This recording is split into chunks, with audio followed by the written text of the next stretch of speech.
Kunjungan kerja Komisi 1 DPRD Provinsi Sumatera Selatan yaitu dalam rangka monitoring pemanfaatan dana bantuan yang bersumber dari APBD Provinsi Sumatera Selatan tahun anggaran 2020. Kunjungan kerja dipimpin langsung oleh Antoni Yuzar selaku Ketua Komisi 1 DPRD Provinsi Sumsel. Selain itu hadir sejumlah anggota dewan, di antaranya Kartak, Budiarto Marsul, Aswari Rifai, dan juga anggota lain dari berbagai fraksi Komisi 1 DPRD Sumsel. Ketua Komisi 1 DPRD Provinsi Sumsel menyampaikan akan mengusulkan peningkatan dana bantuan bagi Kota Prabu Mulih karena Wali Kota Prabu Mulih Ridho Yahya dinilai sudah bekerja keras membangun meskipun dengan APBD kecil. Itu sangat maksimal. Jadi kita juga sangat terkaget dengan banyaknya program-program yang mendapatkan reward, bahkan mendapatkan rekor dari Muri Pak Wali.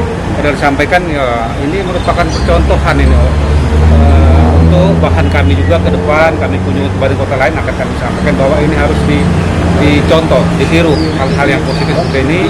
Artinya bangunan di Prabu Mulih, program-programnya sangat menyentuh masyarakat.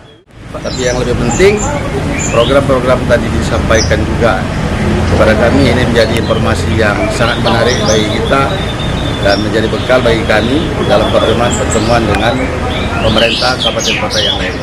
Dengan permintaan pemerintah untuk penambahan bantuan itu dinilai wajar nggak Pak? Justru itu kita sangat memberikan respect, mudah-mudahan tidak hanya Komisi 1, nanti kita sampaikan juga ke Banggar supaya ada tambahan APBD provinsi untuk Kota Prabu Mulih.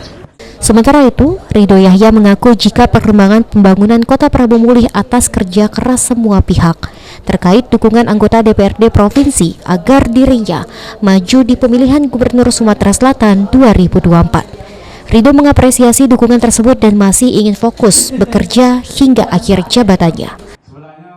Ya, alhamdulillah tadi kemarin dari Nasdem, ini dari Gerindra, kita merespon positif. Tapi kan ini jabatan kita belum berakhir itu, apalagi pilkada kan 2024. Ya kita lihat situasinya, bagaimana perkembangan akhir-akhir nanti. Ini kan masih lama lagi, masih sekitar 3 tahun. Tapi secara tidak langsung mereka mengakui keberhasilan kita. Mungkin bukan kami yang ngomong, situ sendiri wartawan kawan-kawan nanya langsung dengan mereka, bukan dari aku pasti berhasil kata-kata. Dan insya Allah ini ada 30 datang dari Jambi, kemarin dari Kuburaya. Alhamdulillah orang merespon positif.